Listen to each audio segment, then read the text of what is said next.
Welcome to the Dr. Leadership Show, where we take a look at how you approach your work and personal life and how we can make the most out of both of them.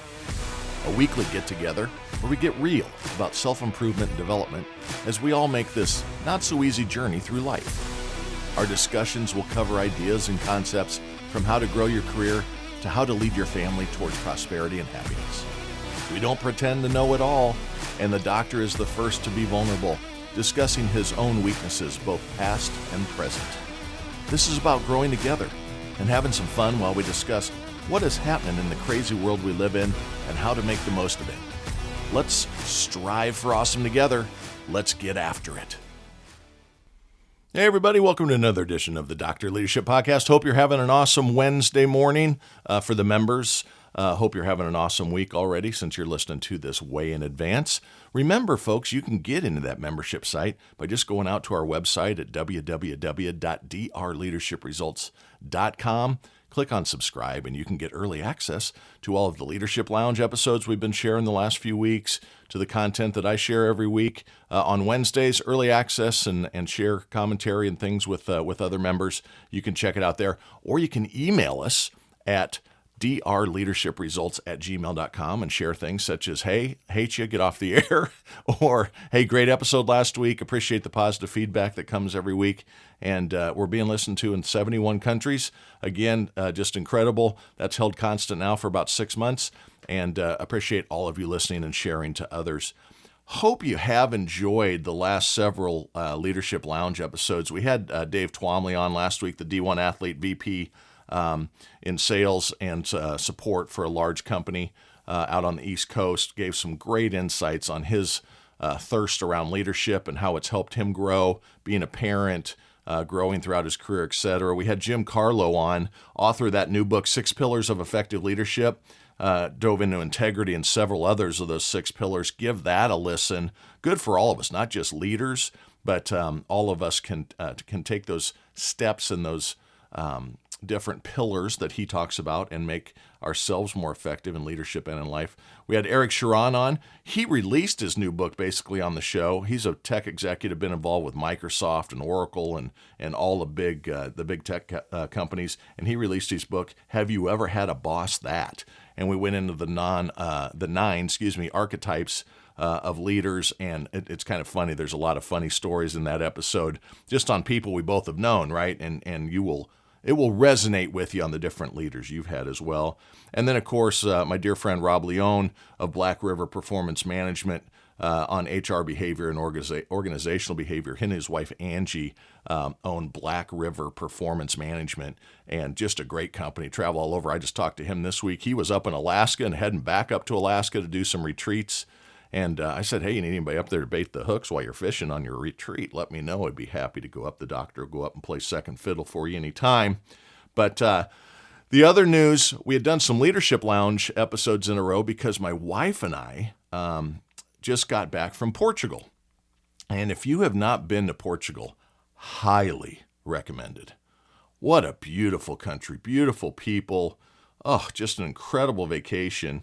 And like I said, if you haven't been, you should go, man. Relaxation at its finest, unbelievable food, beautiful countryside, lots of vineyards, rolling hills, mountainous. We went to both the Algarve, which is the southern area. The country's not real big. It's, let's say, 500, 600 miles from north to south, and it's only maybe 120 miles wide from east to west. The Algarve is the southern, 50 miles, and it's all along the Atlantic as it leads into the Mediterranean. Beautiful beaches and cliffs and big pine trees that they trim up. Not pine trees like in the U.S. that are Christmas tree looking, but big flowery tops on them where they trim them up, and just absolutely beautiful. The beach is super soft. Ocean is blue and turquoise colored. Then we went up to Lisbon. Unbelievable history there. A big earthquake hit there in, I believe, 1755 and destroyed the presidential palace, etc. And it's been replaced by this beautiful big square with buildings that were built in the 18 and 1900s. That's just absolutely astounding. And we stayed out at an area called Cascais, and it's like the Beverly Hills on the ocean, man. Way above my grade of money out there, but just absolutely stunning. So if you haven't gone to Portugal, the doctor gives it 5 thumbs up. So, right now, as you all know, at work, I am diving into my final fiscal year planning session, right? So as I've shared and I've mentioned before, I'm retiring from this episode in 2.5 weeks. March 31st, I'm retiring after 30 years of leadership with my incredible company, Rico. And man, it's been an incredible ride and so many great people. I will call my friends forevermore. I got to be the boss in a lot of situations over the last 30 years, and I always tried to exercise a servant's attitude. And I always explain to people, I'm just Brent.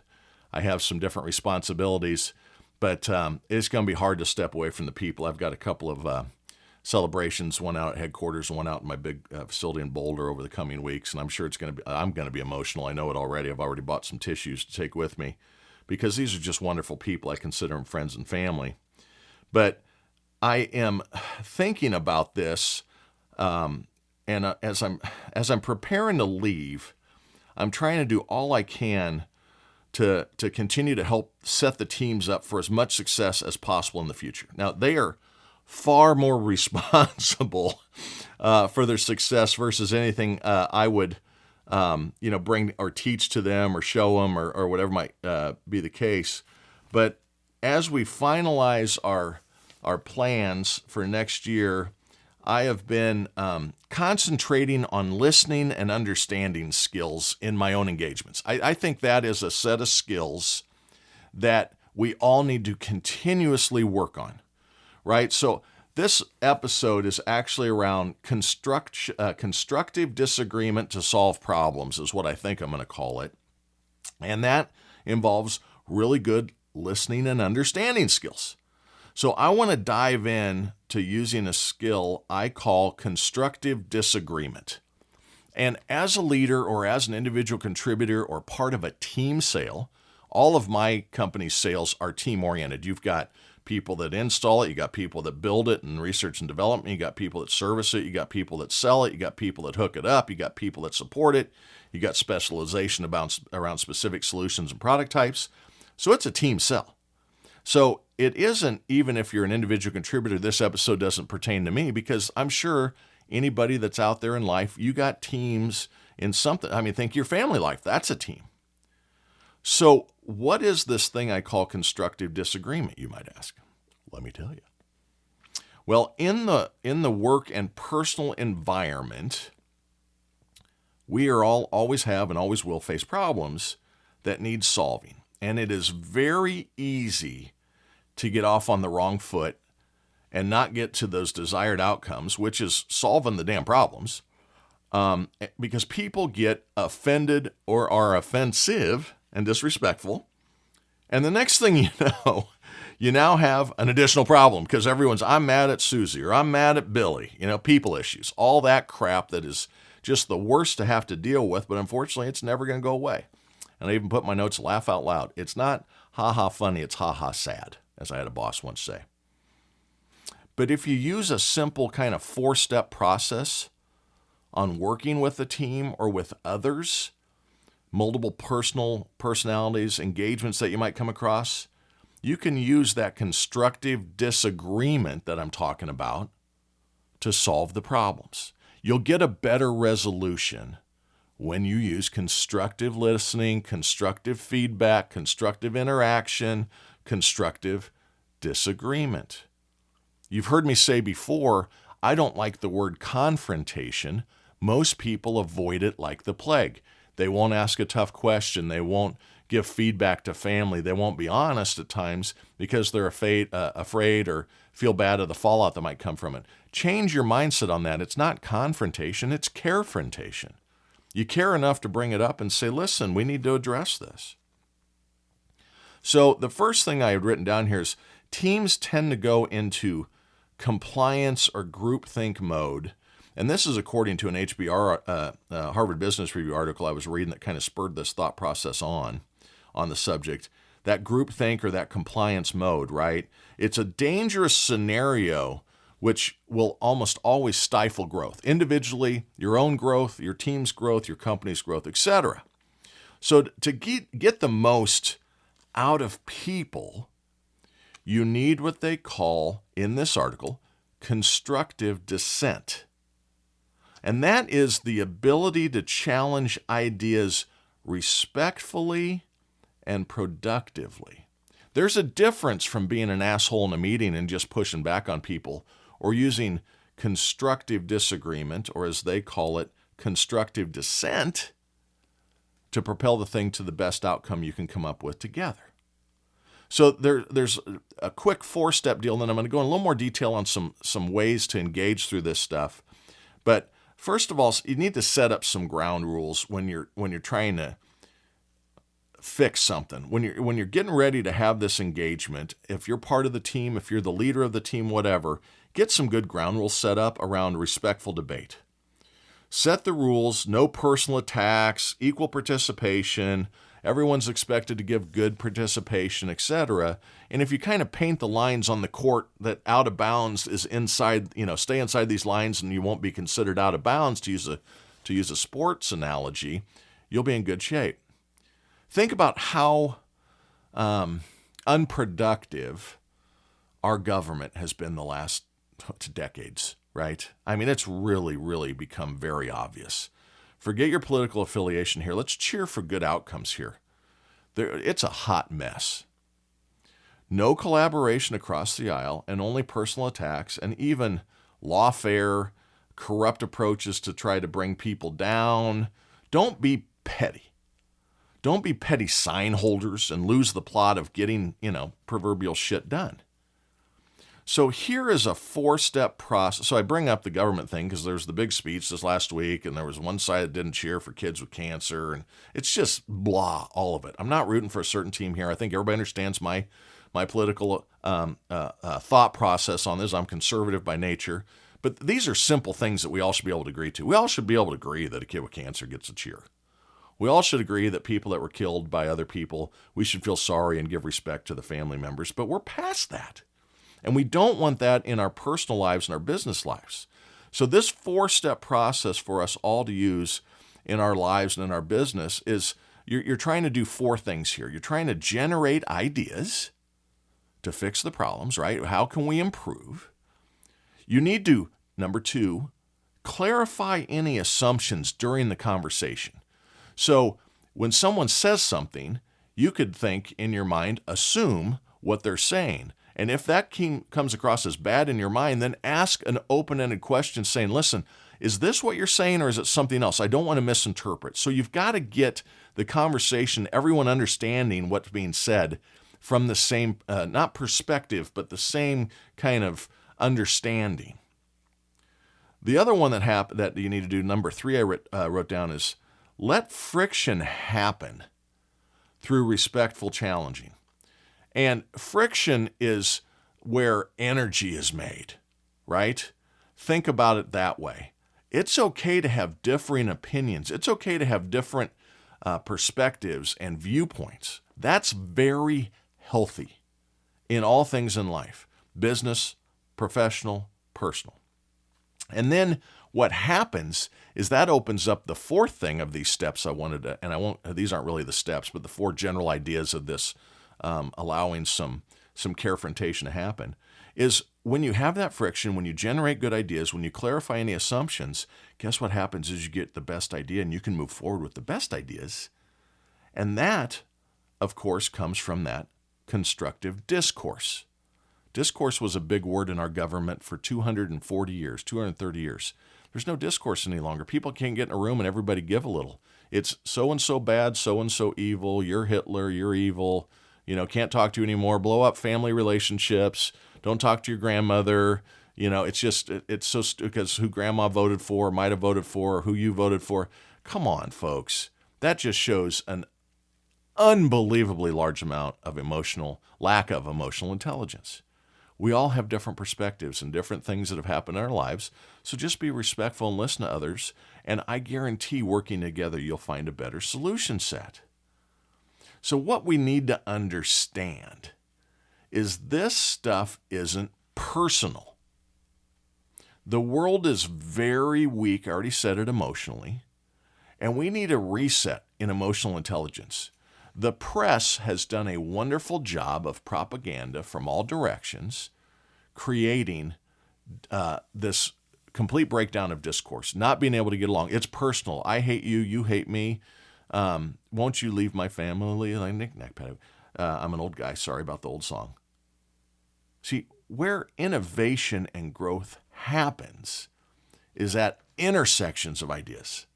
The aha moment, and that's capital A-H-A, the aha moment happens when different ideas bump heads and disagreement comes into interaction. Suddenly, you're solving problems. This is good, not bad. In your life, personal, professional, encourage this collaboration across functions or beliefs to invigorate and stimulate the conversation. Discourse is good. Disagreement is healthy. Finding common ground is beautiful. That's how deals are made. That's how things happen. In my business, you got to get to where their perceived value of you and what you can provide meet, and then you get a transaction, an opportunity. The family moves forward when you find agreement, not when you find disagreement, but it takes disagreement to drive agreement because you come towards the middle. The middle's the key to all this. See, what happens is when you work with people and each other, family or professional, there's a wonderful word, and that is trust. And it is built on these things. And people open up when they are knowing that their colleagues, their friends, the other people involved have good in mind and not bad with dissent. It's good to have the dissent. They're bringing it up for a positive outcome. It's not personal. We have a couple of generations, the newest generations, that feel that you are, some feel that any type of disagreement is a personal attack on them, or you're getting in my face, or you're coming at me. No, it's just discourse.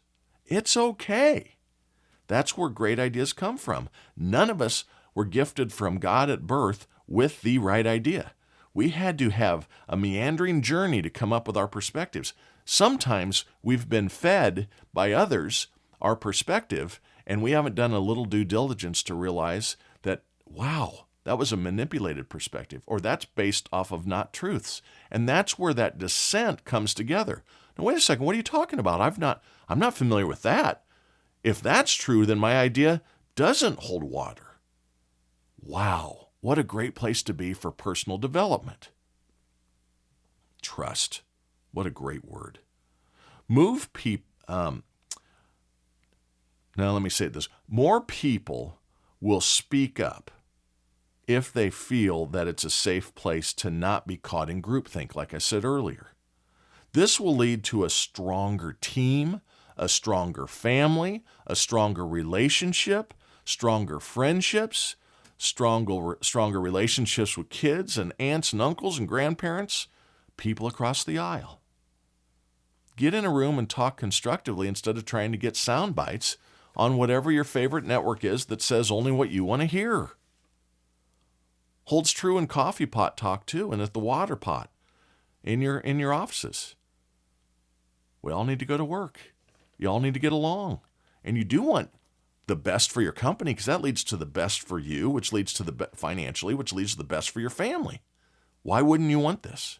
Why do you want to put barriers up? The other thing to do is make your teams, or you as an individual in a meeting, take different positions they don't have themselves and defend those from that perspective. See, this causes them to gain understanding of a different perspective. So what I mean is this.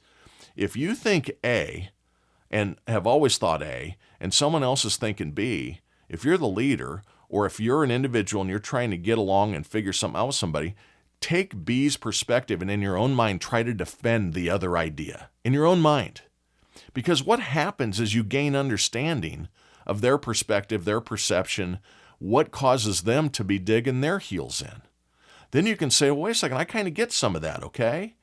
But I still believe A more, but now I understand how to find middle ground with the other perspective. Man, if you just walk in the other person's shoes, so to speak, it'll cause some great things to happen. We all need to take our blinders off in life to grow.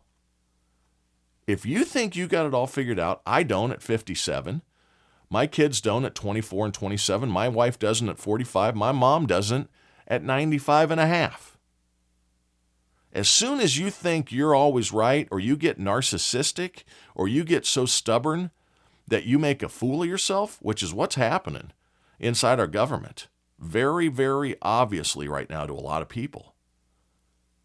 They're on the wrong side of this. You're going to find yourself on the wrong side of things, and you won't grow. Don't you want to grow? Don't you as an individual, whether it's in life, your business, your family, don't you want to get better in some manner? What's life about if you've got it all figured out? You're just going to sit and, social media scroll and not learn anything and just close your mind off? It's going to be a lonely spot. Don't take a team spirit approach. Back to our governmental reps again. Don't just stick with your one team is what I'm saying there. Don't take, I said team spirit, team sport, can't read my own note there. Don't take just, I'm a team sport player. I am red, I am blue in life, I am this way, I'm sales, not service, I'm husband, not wife, I'm child, not parent. If you don't try to find commonality, it's going to be bad. It's okay to agree with the perceived opposition on good ideas. Sometimes it's okay to say, you know what? I was wrong. I've been wrong a lot in my life. I don't always like saying it, but I've been wrong a lot.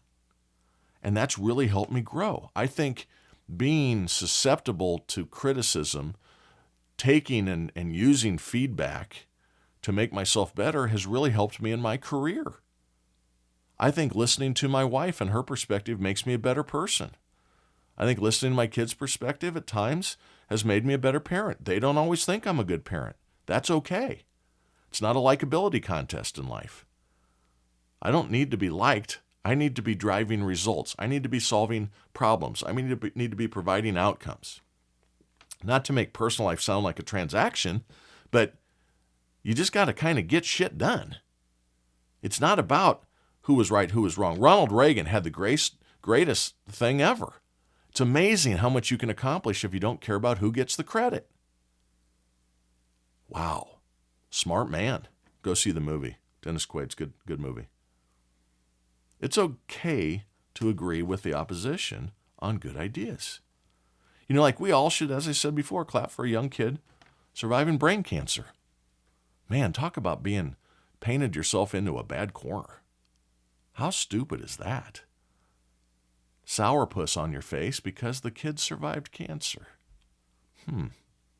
A point to make with the team in these interactions, and even if you're in a meeting and you're not leading it, but to bring up to the group, is to make people lean in with inquisitive approaches.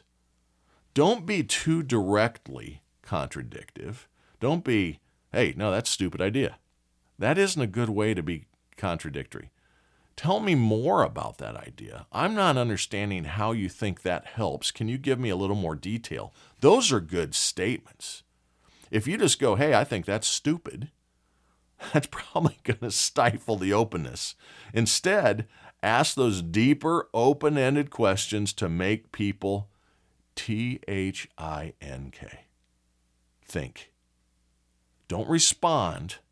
Listen. Remember Lair. L-A-E-R. Listen, acknowledge, make sure you understand what they're saying, explore deeper if you don't, then respond. Also use what I've said how many times? 2 ears and 1 mouth. Use them in proportion.